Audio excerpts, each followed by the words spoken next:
y cómo como cristianos debemos tratar este asunto también tan neurálgico. Cierto que todos estos asuntos han sido muy neurálgicos, pero a la vez creemos que importantes.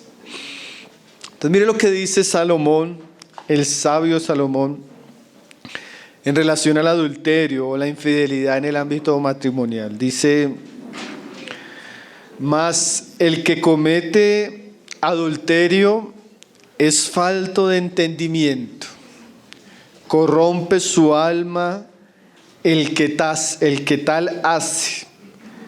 Heridas y vergüenza hallará, y su afrenta nunca será borrada. Proverbios 6, 32 y 33. Entonces, mis hermanos, ¿usted se ha notado que la Biblia habla de todos estos temas? A veces como que no prestamos atención que la Biblia tiene un mensaje muy detallado en ciertos asuntos. Y cuando hablamos de la infidelidad, mis hermanos, en el ámbito matrimonial, sabemos que tal vez es una de las cosas que más trae heridas, porque mire cómo dice ahí el verso 33, heridas y vergüenza.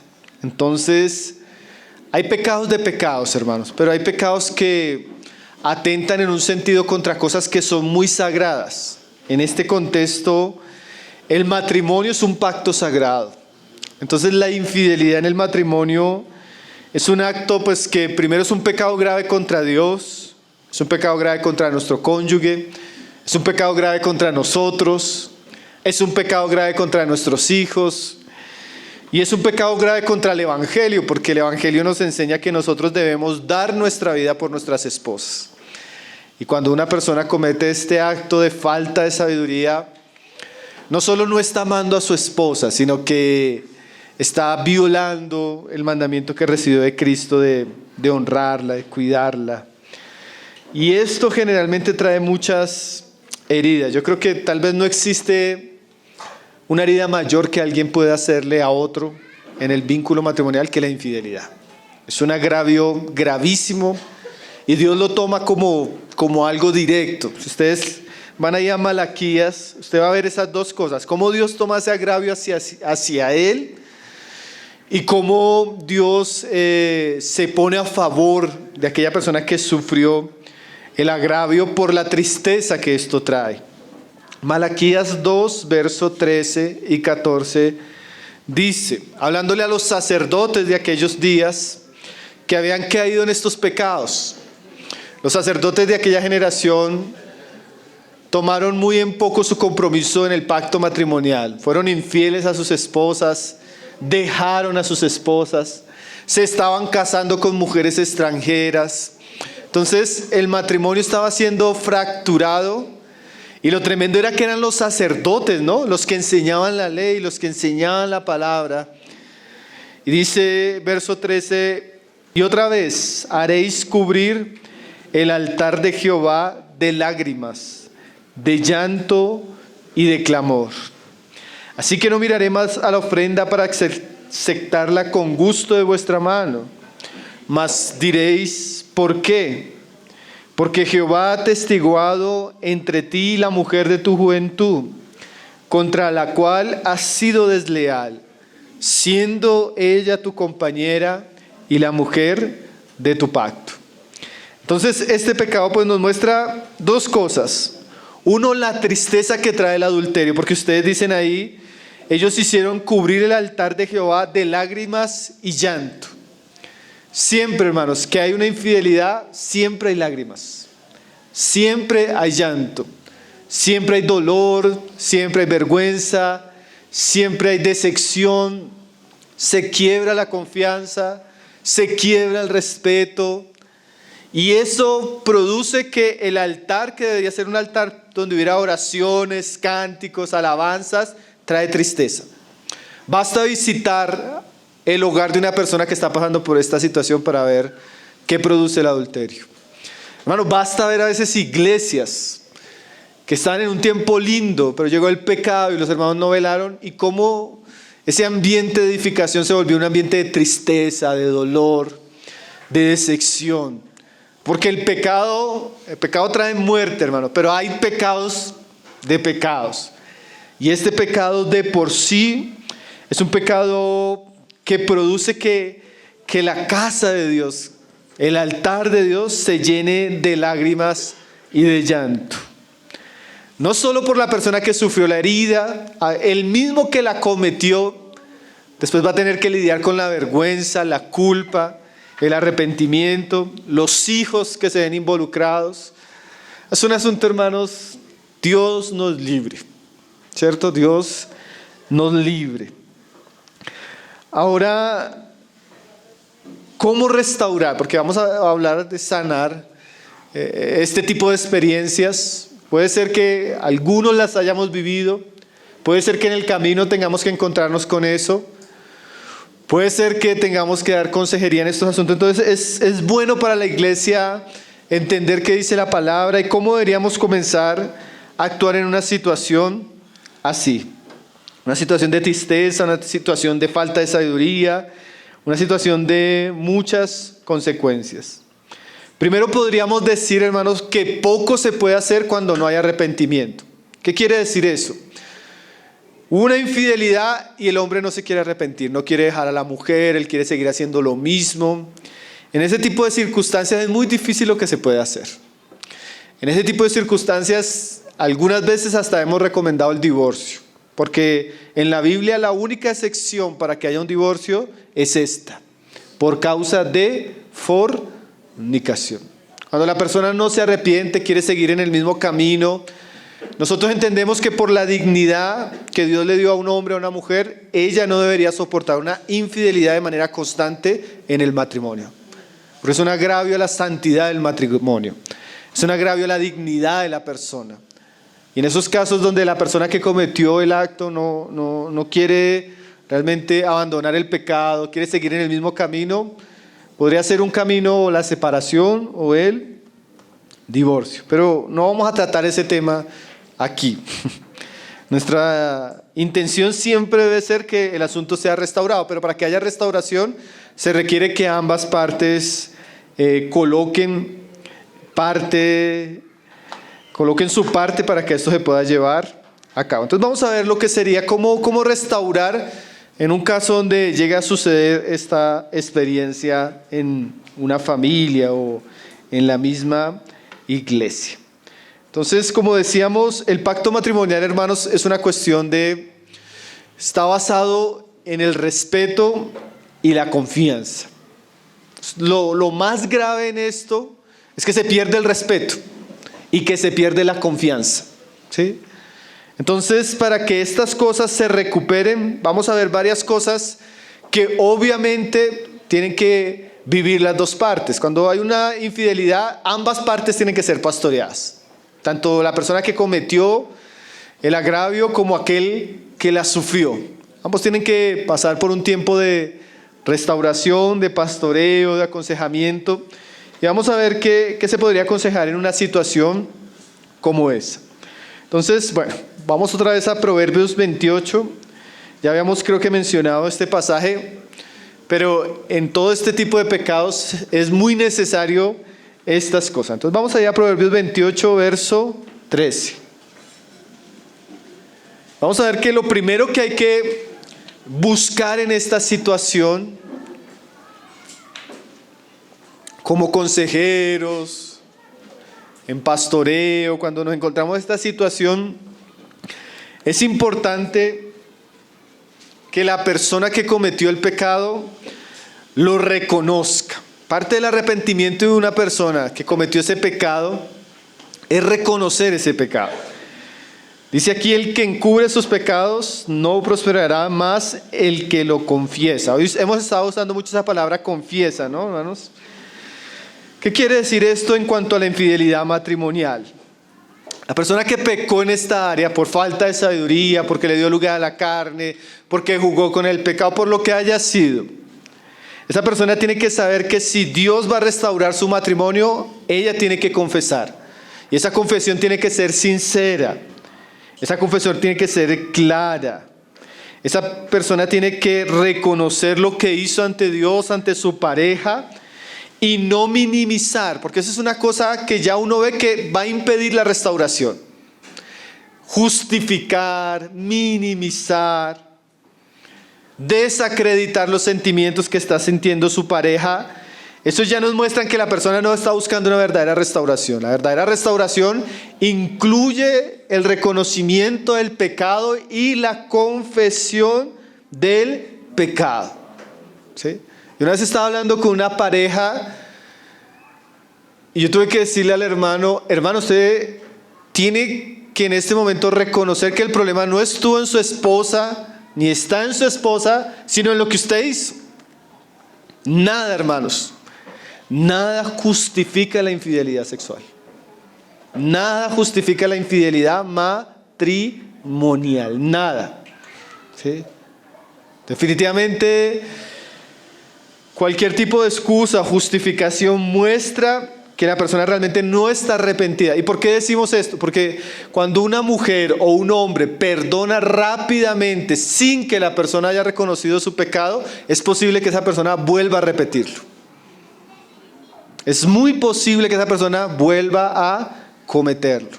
Entonces, para que la pareja entre en un proceso de restauración, la persona que cometió el pecado tiene que reconocer la gravedad de ese pecado y asumir las consecuencias que ahora tiene que enfrentar por lo que ha hecho. ¿Sí? Entonces, en ese punto no podemos minimizar la gravedad de lo que ha sucedido. La ley mostraba que ese asunto era muy serio. Claro que en Cristo hay gracia, pero la gracia no anula la responsabilidad de la persona en el sentido de reconocer lo que ha hecho y llamarle al pecado por su nombre, pecado. ¿Sí? Entonces hay que buscar, y a veces no es tan fácil, hermanos, porque a veces la persona que comete el acto tiende a justificarse, tiende a excusarse, tiende a minimizar la situación como si no fuera suficientemente grave. Un proceso de restauración conlleva una confesión clara del pecado, porque eso le da base también a las personas que están acompañando y restaurando la relación, de poder entrar a tratar un poco lo que llevó a eso y las consecuencias. Entonces, lo primero que podemos decir para la persona que cometió el pecado es: no puede ser descarado. ¿Sí? Ya cometió el pecado, tiene que aceptarlo delante de Dios, buscar el perdón de Dios y buscar el perdón de aquella persona que hirió, y para eso tiene que dar sinceridad en la confesión. ¿Sí? Tenemos que aceptar y decir, como decía ahí la parábola: contra ti, Señor, he pecado, contra mi esposa he pecado. Y muchas veces cuando se vieron afectados los hijos, va a tener que pedir perdón a los hijos.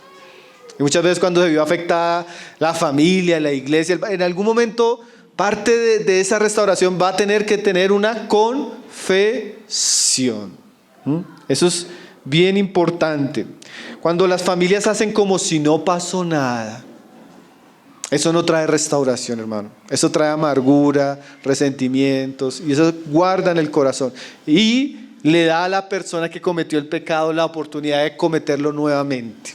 Porque cuando no se trata el pecado de manera clara, la persona va a tener a repetirlo. Entonces, primero, hacia la persona que cometió esta necedad, la persona va a tener que confesar y aceptar su pecado. ¿Hasta dónde va la confesión? Generalmente la confesión va hasta donde fue el alcance del pecado. Si el pecado fue muy público, porque hay pecados de pecado, no es lo mismo que peque un hermano a que peque uno de los hermanos que enseña en la iglesia, ¿cierto? A veces la confesión depende de la responsabilidad, el alcance, el efecto, la onda explosiva del pecado. Hasta ahí va a veces tener que ir la confesión. Segundo, vamos allá a Mateo 3:8. Estos son principios que se aplican en el Evangelio a todas las áreas, pero en estos puntos es muy importante. Para que haya restauración tiene que haber confesión y tiene que haber frutos de arrepentimiento. Dice Mateo 3:8: haced pues frutos dignos de... El arrepentimiento, en pocas palabras, es abandonar el camino. La restauración tiene etapas necesarias. Por ejemplo, la persona confesó el pecado, pero ahora va a tener que dar frutos, ¿cierto, hermanos? Y en ese acompañamiento, ¿qué frutos podrían ser claros? Bueno, alejarse totalmente de aquella persona con la que se involucró, ¿sí? Alejarse del pecado, ¿sí? Hace tiempo una pareja nos consultaba, hermano, ¿y ahora qué debemos hacer en este caso? Yo le dije a la hermana, lo primero que usted necesita pedirle a su esposo, si su esposo está arrepentido, es que deje el trabajo. Porque allá está esa mujer con la que cayó. Muy radical, esos son frutos de arrepentimiento. Si nosotros queremos que Dios restaure nuestra vida y si nosotros queremos sanar el corazón de nuestro cónyuge, son esos frutos con el tiempo los que van a restaurar un poco la confianza y el respeto que se perdió. Nosotros no podemos pretender, especialmente la persona que comete esto, que las cosas van a seguir igual. Porque eso es un asunto que cuando sucede las cosas no vuelven a ser igual, hermanos. Aunque Dios restaura las cosas en un sentido, no van a volver a ser igual. Y por un largo tiempo la persona pierde la credibilidad. La persona pierde la confianza de parte de su cónyuge. Entonces es obvio que la confesión es buena, pero en sí la restauración se va a dar en la medida que esa persona dé pasos de arrepentimientos evidentes. ¿Sí? Y en ese caso, como peticiones como esa, ¿no? Alejarse totalmente, cambiar de teléfono, no responder llamadas. O sea, hay en puntos en los que de ahí en adelante, para que haya restauración, hay que ser bien claro, hay que poner límites, ¿sí? Para que aún el pecado no vuelva a aparecer. Cosas como, ya de pronto usted no puede tener el celular con clave, cosas como ya usted no maneja el dinero, cosas como, eso hace parte de una restauración. ¿Por qué? Porque esos frutos devuelven un poco la confianza con el tiempo a la pareja que fue herida. De en adelante hay unas consecuencias, hay una disciplina, si se puede pensar en esa idea. Y en esa disciplina pues se tienen todo este tipo de situaciones, hermano. A veces es muy cruel para una mujer, hasta para un hombre que sufrió la infidelidad, que su pareja se siga viendo con la misma persona, siga trabajando con la misma persona y siga él actuando como si no hubiera sucedido nada. Eso agrava el pecado que se cometió, ¿sí?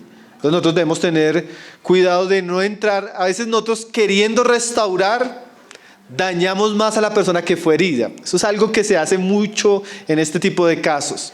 Como que se revictimiza a la persona pasándola por experiencias que no deberían ser las que ella tiene que pasar. Y el ofensor muchas veces pasa como... Debemos tener cuidado, esa idea de un perdón demasiado rápido, sin arrepentimiento, sin frutos, sin confesión, en realidad no lleva generalmente a una verdadera restauración. La verdadera restauración tiene en sí un proceso largo. Es otra cosa que también debemos entender. Claro, como vamos a ver ahorita, hay perdón, pero el perdón es un proceso, hermanos. Y de aquí a que la persona que fue herida perdone, hay un tiempo. Y saben que del perdón a que la persona restaure su confianza, hay otro tiempo. Que a veces la hermana, no hermana, perdone, pero sí, claro, ella tiene que perdonar como vamos a enseñar. Pero ese perdón tiene unas bases. Y a veces perdonando y todo, la confianza, hermanos, la confianza usted la gana en años, la pierde en minutos y la recupera. Sí, la recupera, porque a veces algunos que usted leyó el proverbio y su qué, ¿cómo dice ahí el proverbio? ¿Recuerdan? Y su afrenta no será borrada.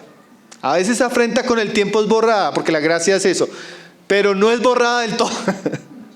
Es borrada, pero si usted se equivoca en un cosito, esa afrenta vuelve a aparecer. O por lo menos las huellas de esa afrenta. Entonces, el perdón y el proceso hacia una restauración matrimonial tiene confesión, tiene frutos de arrepentimiento y tiene un proceso lento, pero con la gracia del Señor es seguro. Vamos ahí a Gálatas 6, verso 1. Ahora, hermanos, en este tipo de situaciones, yo creo que la iglesia tiene que estar preparada, especialmente aquí. Pablo habla de hermanos espirituales. La iglesia debe tener hermanos espirituales que, con la gracia, la sabiduría de Dios, pueden ayudar a parejas que están o que han pasado por esta situación. Y eso es algo interesante, hermanos, porque una pareja sola difícilmente experimenta una plena restauración. ¿Qué es una plena restauración? Que la persona que pecó se abandone totalmente el pecado y haga obras de arrepentimiento, y que la persona que fue herida pueda responder a eso de manera perdonándolo y sanando su corazón. Eso es una verdadera restauración. Generalmente una pareja sola no alcanza a completar eso, hermanos. Eso generalmente necesita oración, necesita consejo y necesita acompañamiento. Para eso está la iglesia, ¿no, hermanos? La iglesia, en ese sentido, con sus hermanos que han sido puestos ahí, pueden ayudar mucho en este tipo de procesos. Dice ahí Gálatas 6:1, hermanos, si alguno fuere sorprendido en alguna falla, ¿qué dice ahí? Vosotros que sois espirituales. Entonces en una iglesia deben haber hermanos mayores, espirituales, maduros, que hagan, ¿qué dice ahí? Dice, restaurarle. O sea, Dios nos manda, cuando vemos ese tipo de faltas, este tipo de pecados, el propósito de Dios en su iglesia es que nosotros podamos restaurarle con espíritu de mansedumbre. O sea, la restauración no puede ser una restauración en un espíritu de juicio, tampoco puede ser en un espíritu de crítica, sino un espíritu de mansedumbre. Y miren la advertencia que hace ahí: no sea que tú también seas tentado. En este tipo de cosas nosotros debemos saber que todos en un sentido podemos caer. Yo hace poco pasaba por una ciudad, hermano, y me parecía increíble. Yo cuando tenía como 19 años, 20 años, seguía a un predicador, hermano, y fui tan edificado, pero tan edificado con lo que el hermano enseñó y escribió. Y estando en una reunión, compartí la palabra, me senté y después me dijeron los hermanos, hermano, ¿usted sabe quién es esa señora? Y yo, no, hermano, esa señora es la esposa de fulano de tal. Y yo, sí, hermano, ¿y dónde está el hermano fulano de tal? Pues, hermano, resumiendo la palabra, el hombre le había sido infiel, dejó la iglesia, dejó la familia, dejó el ministerio, todo por el pecado de la inmoralidad. Un hermano casi de 70 años. Cuando yo escuché eso, hermanos, yo decía, el pecado no tiene edad, hermanos. Usted a veces dice, no, es que ya llevamos 10 años de casado. No, mi esposo es cristiano. No, mi esposo sirve. Hermanos, el pecado es pecado. Entonces, si nosotros jugamos con el pecado, hermanos, yo escuché una enseñanza que, bueno, el Señor nos guarde a todos, pero definitivamente en este tipo de cosas ninguno está exento. Ninguno, de verdad que ninguno se podría decir, aun cuando estamos tratando todos estos temas que hemos tratado, y es como que eso revuelca muchas cosas, ¿no? Y uno lo que se da cuenta es que estamos y somos pecadores, necesitados totalmente de la gracia de Cristo, que no podemos descuidarnos, que no podemos alejarnos de Él, porque el pecado, como el Señor le dijo al hijo de Adán, el pecado está a la puerta. Entonces, siempre que hay una situación de esa, hay que procurar tener un buen espíritu, orar por esta pareja, acompañar, llorar, escuchar, con el propósito de restaurar. Ahora, yo creo que acá entre nosotros habrá muchos casos de restauraciones, de situaciones así, que en algún momento se vivieron las crisis del pecado matrimonial y por la gracia de Dios se venció. Amén. Entonces, ¿es posible restaurar un matrimonio? Sí. ¿Es sencillo? No. ¿Necesitamos sabiduría? Claro. ¿Sí? Madurez, y hasta como iglesia estar preparados por la palabra y por el Espíritu para poder asumir este tipo de situaciones. situaciones. Entonces, en cuanto al que cometió el pecado, la iglesia va a tener que tener ese trato de restaurarle, llevando a reconocer su pecado, a abandonar su pecado y poco a poco a restaurar la confianza en su cónyuge. Pero ¿qué del que sufrió el agravio? Vamos a mirar algunos versículos porque también en estos casos son muchos los que hay que pastorear. Primero, no digo primero, sino comenzamos diciendo por el que cometió el pecado, pero también evidentemente con la persona que sufrió el agravio. Romanos 12, verso 15 dice: gozaos con los que se gozan y llorad con los que lloran. Especialmente en los primeros días, aún meses, hermano. Yo hablaba con unos hermanos y cómo hicieron. Los hermanos me decían: hermano, los primeros meses, semanas, lo único que hacíamos era ir y escuchar llorar a la hermana, acompañarla en su tristeza, llorar con ella, orar con ella. ¿Qué consejo le daban? Y me decían: hermano, hay tiempos donde uno no puede dar un consejo, ¿cierto? A veces debemos tener ese amor, ese corazón para sufrir con los que sufren. Y entender eso, hermanos, a veces es muy difícil cuando la persona está experimentando eso en ese momento, todos los pensamientos que está recibiendo, la culpa, la vergüenza, la decepción. Hasta la gente queda mucho tiempo en un conflicto personal con Dios, con todo lo que ha aprendido, porque es como si se le desbaratara a usted el mundo que usted ha construido, hermanos. Esto es una experiencia dolorosa. Entonces a veces debemos por un tiempo, eso no debería ser mucho tiempo, pero por un tiempo se debe acompañar el dolor, la tristeza, la culpa, se debe entender un poco lo que vive la persona. Evidentemente después hay que llevar a ser consciente de que el perdón va a ser el mejor camino que se puede experimentar en una situación como esa. Colosenses 3, verso 13, nos muestra que en la vida cristiana nosotros debemos aprender varias cosas. Y una infidelidad de alguna manera le va a permitir a la persona que vivió el agravio aprender estas cosas. Como decimos, estas cosas se tienen que aprender en la vida cristiana de muchas maneras. Pero el perdón en una situación como esta es el camino que hay que, sobre todo, enfatizar y enseñar a la persona que recibió el daño. Dice Colosenses 3:13: soportaos unos a otros y perdonaos unos a otros si alguno tuviere queja contra otro. De la manera que Cristo os perdonó, así también hacedlo vosotros. Entonces, en la infidelidad matrimonial, como en otros pecados que atentan contra nuestras relaciones, el perdón, hermanos, es algo que el Señor nos enseña, ¿sí? Claro que hay un tiempo de dolor, claro que hay un tiempo inicialmente donde se pasa por ciertas cosas, pero el perdón es importante. Y mire esto, hermano, aún es importante aunque no haya restauración matrimonial. ¿Qué significa? Puede ser que la persona que recibió el agravio en algún momento llegue a perdonar a su esposo, aunque él decida irse. Pero el perdón siempre va a ser importante para el que sufrió el agravio. ¿Por qué? Porque el perdón va a librar el corazón de la persona del resentimiento. Va a librar el corazón de la persona de la amargura. Entonces, el perdón para la persona agraviada ni siquiera es por causa de su cónyuge. En muchos sentidos es por causa de ella misma o de él mismo. ¿Qué significa eso?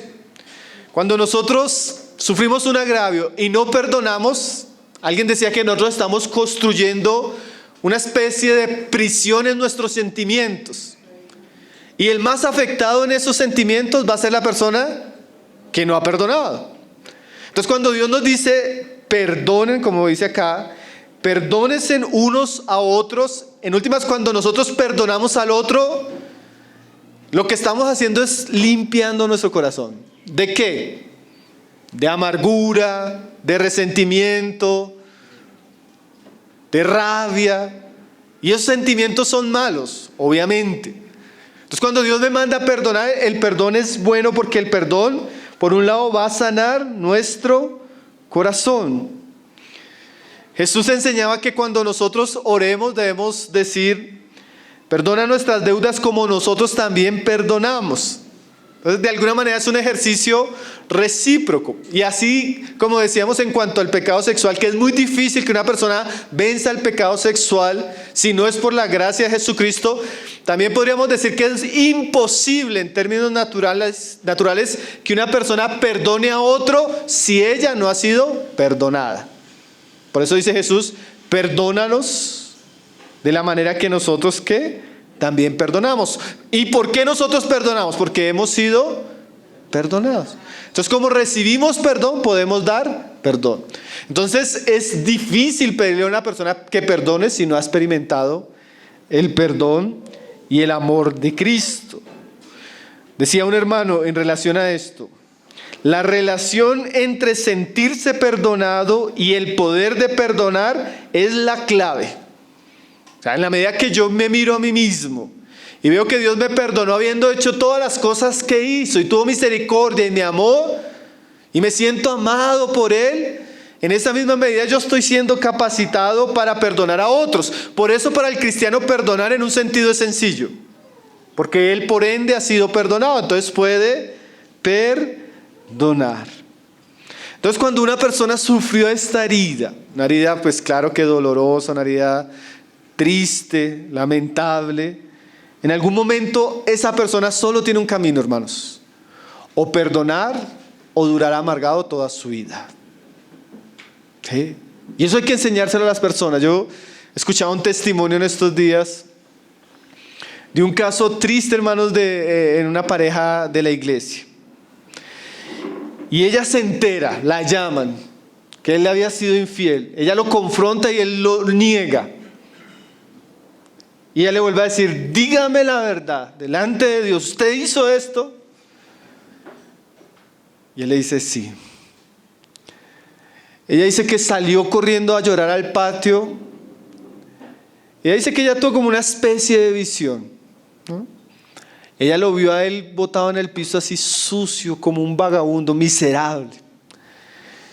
Y ella dice que en ese momento ella sintió que tenía dos caminos. O dejaba a su esposo y se llenaba de amargura, de odio, o lo perdonaba y lo ayudaba a restaurar. Hermano, eso fue ahí en el mismo momento donde se enteró. Y ella dice que llorando en el patio le dijo al Señor, Señor, con todo lo que me duele, yo no quiero ver que mi esposo llegue a eso, yo quiero perdonarlo. Y lo perdono. Inmediatamente sucedió, hermanos. ¿Eso qué muestra, hermanos? Que el perdón es una elección voluntaria. Nosotros o elegimos amargarnos o elegimos perdonar. En un caso como ese solo hay esas dos opciones. Puede que Dios restaure nuestro matrimonio, puede que no. Pero el que perdona, su corazón va a estar tranquilo, en paz. Va a mirar a su cónyuge como esta hermana, con misericordia. Entonces el perdón que hay que enseñar en una experiencia como esta, hermanos, es un perdón libertador. ¿Sí? El hermano David del Castillo, él da una ilustración hablando del perdón. Él cuenta que una vez tuvo una caída en motocicleta y que eso le ocasionó una herida profunda. Y entonces él tenía que hacerse curaciones diarias. Pero él, en vez de cuidar la herida, él dice que siguió con su vida. A las semanas comenzó a notar que la herida le dolía más. Cuando se quitó la venda, se le estaba pudriendo el pie. Entonces tuvo que ir al médico y le tuvieron que raspar la herida y hacerle la curación. Y él dice, es algo así cuando no perdonamos, nos gangrenamos. Nos gangrenamos. Cuando preferimos conservar la ofensa en nuestro corazón, las heridas no van a sanar, sino van a empeorar. Entonces, el perdón, cuando no hay perdón, ya la herida de la infidelidad es grave, pero la falta de perdón lleva a ser el asunto peor. Tremendo, ¿no, hermanos? Entonces, obviamente hay que enseñar al ofensor cómo ir paso a paso, tratando de restaurar su matrimonio, pero hay que enseñarle al ofendido que lo mejor y lo que le enseña la Biblia como cristiano es perdonar. ¿Sí? Ahora, perdonar no significa que las cosas no sucedieron. Eso no es perdón. Que hay gente que quiere tapar las cosas como si no sucedieron, pero nunca se habla, nunca se trata. Perdonar no significa que negamos la situación o reprimimos la situación. No, significa tratarla pero con amor y con un corazón limpio. También perdonar no significa que no habrán consecuencias. Siempre en estas situaciones hay consecuencias. Y también perdonar no significa que la persona va a cambiar. Hay casos, ¿no? Yo estaba en casos donde la hermana dice, no, hermano, yo ya lo perdoné, nos tuvimos que separar, él no quiso cambiar, pero yo ya lo perdoné. ¿Okay? Perdonar no significa que la persona va a cambiar, aunque generalmente cuando la persona agravia se preocupa por su matrimonio y perdona, ella puede hacer mucho para la restauración de él. ¿Qué cosas nos impiden perdonar en una situación como esa? Que esto lo decía John McDowell. Yo he citado mucho a este hermano porque escribe varios de estos temas. Él dice, ¿qué cosa nos impide perdonar? Primero, el temor a que nos hagan daño. A veces nosotros usamos como que ese sentimiento de falta de perdón como una barrera para que no nos vuelvan a herir. ¿Sí? Y esa barrera hace que la persona esté lejos de mi corazón y no pueda afectarme nuevamente. Él dice, otra cosa que hace que la persona no quiera perdonar es la autocompasión. ¿Qué significa? Hay personas que en un sentido les gusta ser la víctima. Cuando son heridos, les gusta estar en esa posición y usan esa posición como algo de ventaja. Eso es tremendo, hermano, porque eso se vuelve una autocompasión que lleva a la manipulación. Como usted me hizo esto, ¿se ha escuchado ese tipo? Ahora yo estoy al control.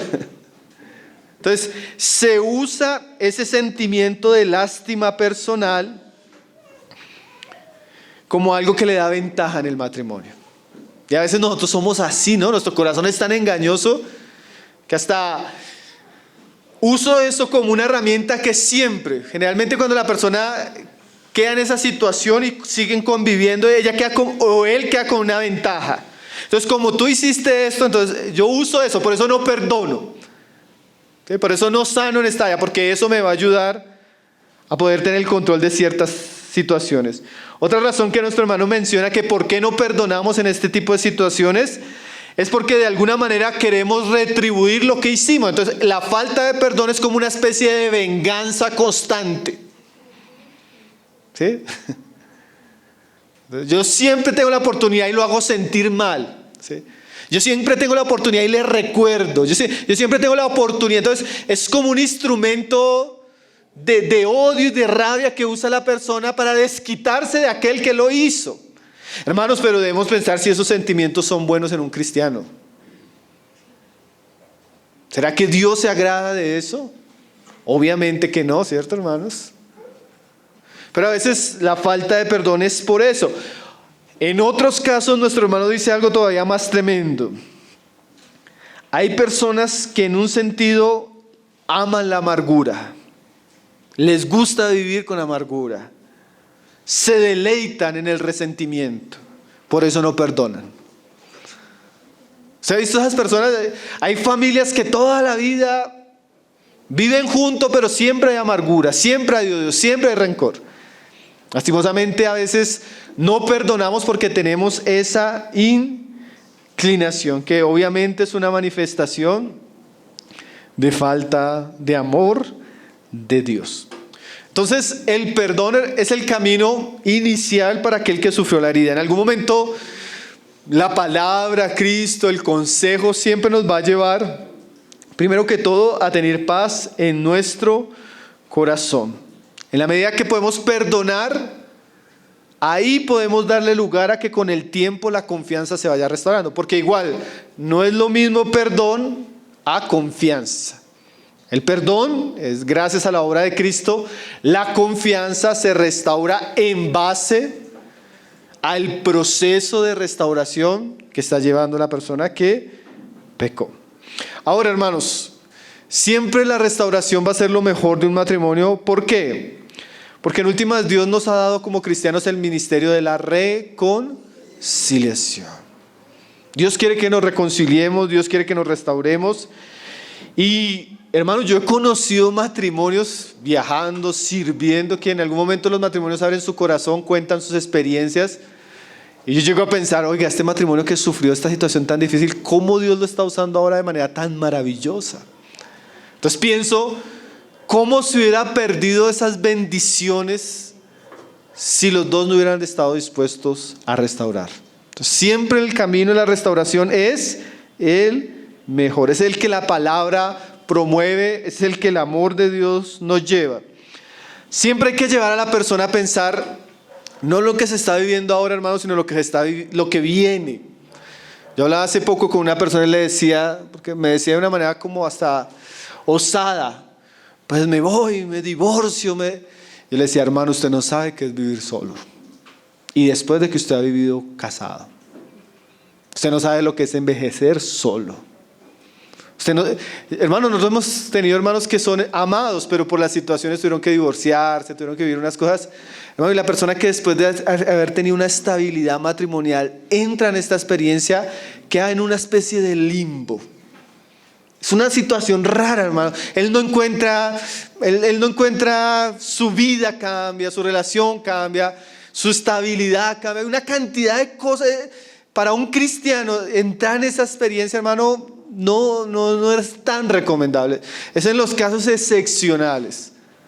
Siempre va a ser mejor restaurar el matrimonio por nosotros, por el testimonio de Dios, por nuestro futuro. Y en esto nunca quite de la ecuación a los hijos, hermano. Los hijos. Siempre para los hijos. ¿Recuerdan lo que hablábamos hoy? Papá y mamá presentes. Cuando usted piense en este tipo de caminos, piense el daño, el efecto colateral que no solo va a tener en sus vidas, sino en aquellos que están detrás de ustedes. Yo veía un video en estos días que publicó un hermano en Brasil, donde un papá que había cometido una cosa terrible, vuelve a su casa con el deseo de pedir perdón y decirle a su esposa que lo perdone y restaure su matrimonio. Y él lo hace frente a sus hijos, hermano.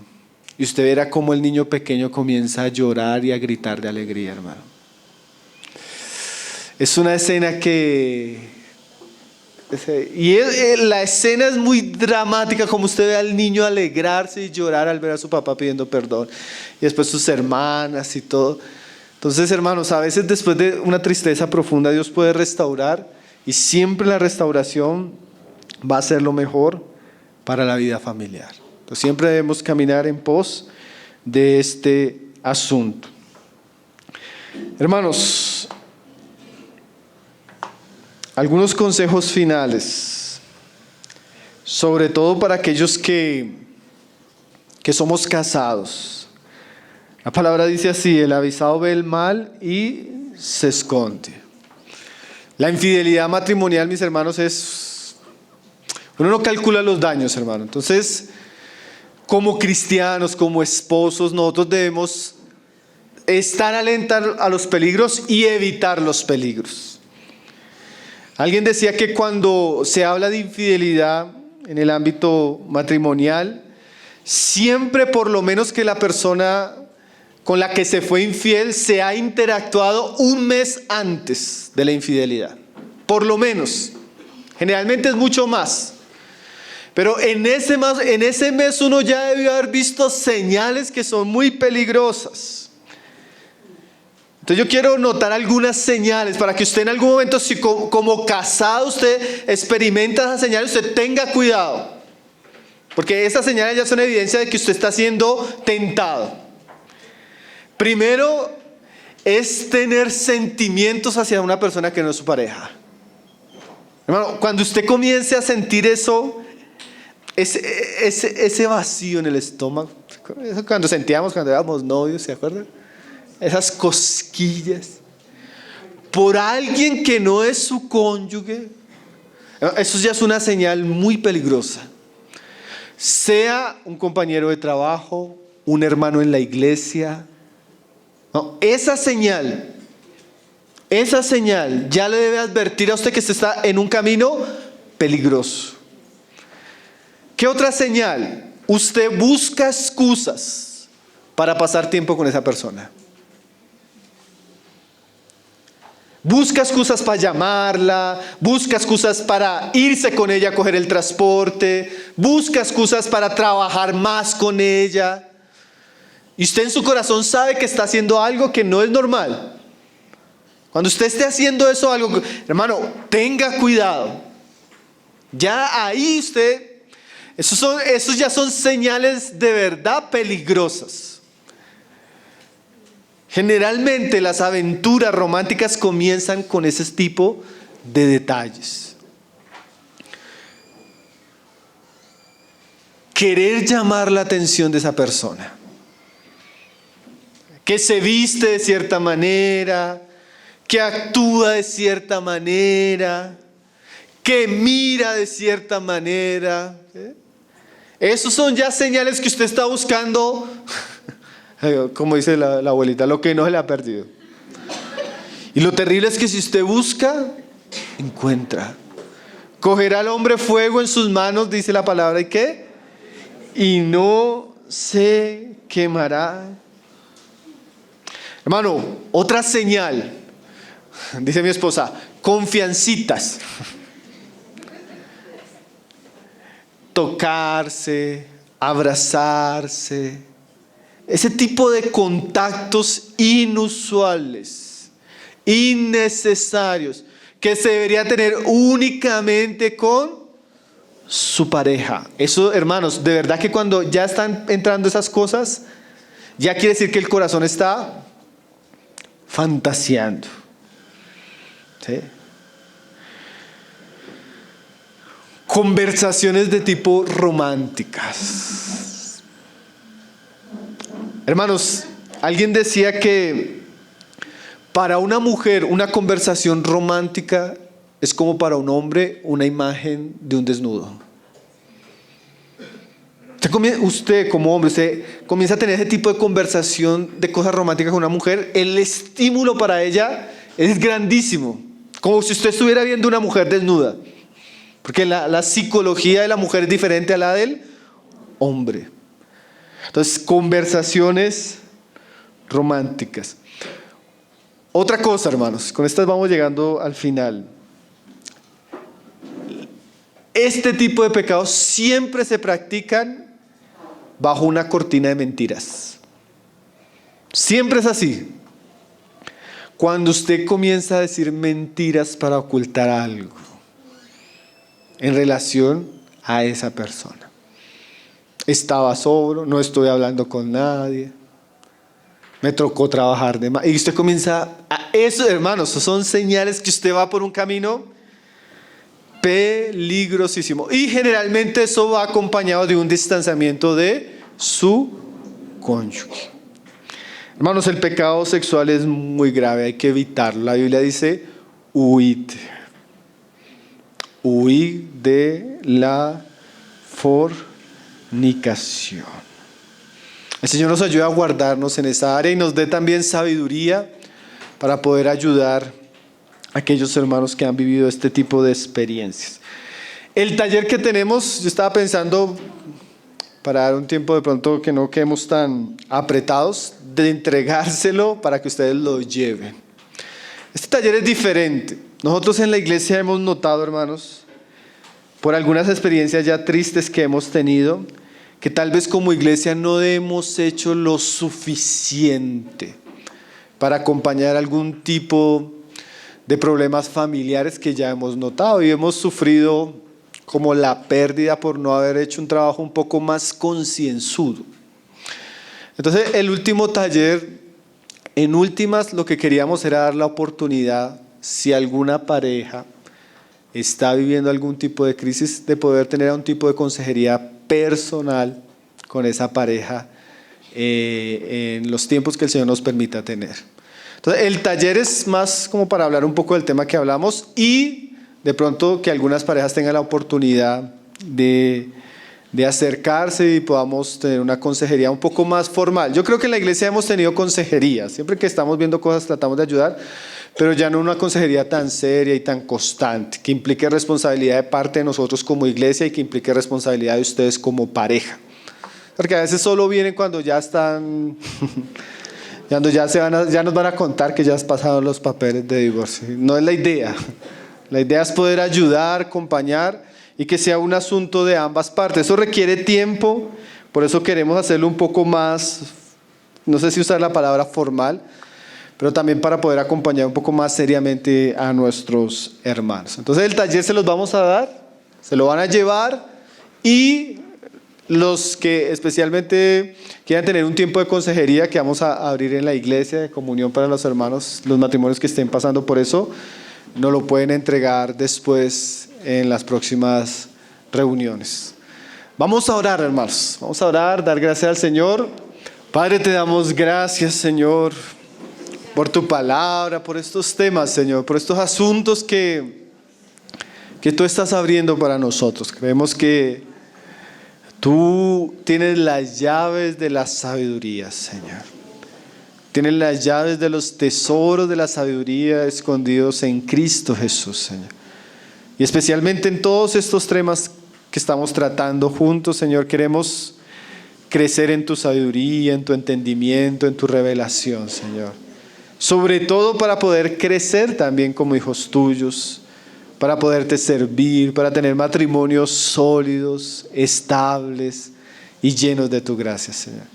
Te damos gracias por cada pareja, por cada familia hoy aquí que tú has traído. Gracias por estos tiempos que hemos podido tener en tu palabra, las cosas que hemos considerado. Y sobre todo queremos encomendar en tus manos, Señor, el trabajo que vamos a hacer, Señor. Queremos orar por estos grupos, Señor, estos trabajos que vamos a hacer, que tú los puedas bendecir ricamente, Señor. Que tú puedas restaurar, que tú puedas liberar, que tú puedas sanar. Señor, realmente somos hombres y mujeres heridos, Señor. Heridos de muchas maneras, Señor, pero también tú eres un Dios restaurador. Tú eres un Dios que vino a dar vida y vida en abundancia. Tú puedes salvarnos de nuestras peores situaciones, Señor. Limpiarnos de nuestros peores pecados. Y llevarnos a experimentar el poder y la victoria que tú has prometido a los que te aman, a los que te buscan y a los que te sirven, Señor. Gracias por estos tiempos, Señor. Gracias por estas oportunidades. Ayúdanos a aprovecharlas también, Señor. Tú nos das la oportunidad de buscarte, de servirte, de amarte, Señor. Crea un ambiente centrado en ti, en tu palabra, en tu espíritu, Señor, para que estas cosas puedan darse en medio de nosotros, Señor. Te damos toda la gloria, todo el honor. Te agradecemos, Señor, por este lugar, por la comida, por cada hermano que se dispuso, Señor, para servir, por cada hermano que se dispuso a venir, Señor. Señor, que tu palabra no caiga en tierra, Señor, sino que tu palabra encuentre buenos corazones y que ella dé mucho fruto, Padre, para tu gloria y para tu honra, Señor. Amén.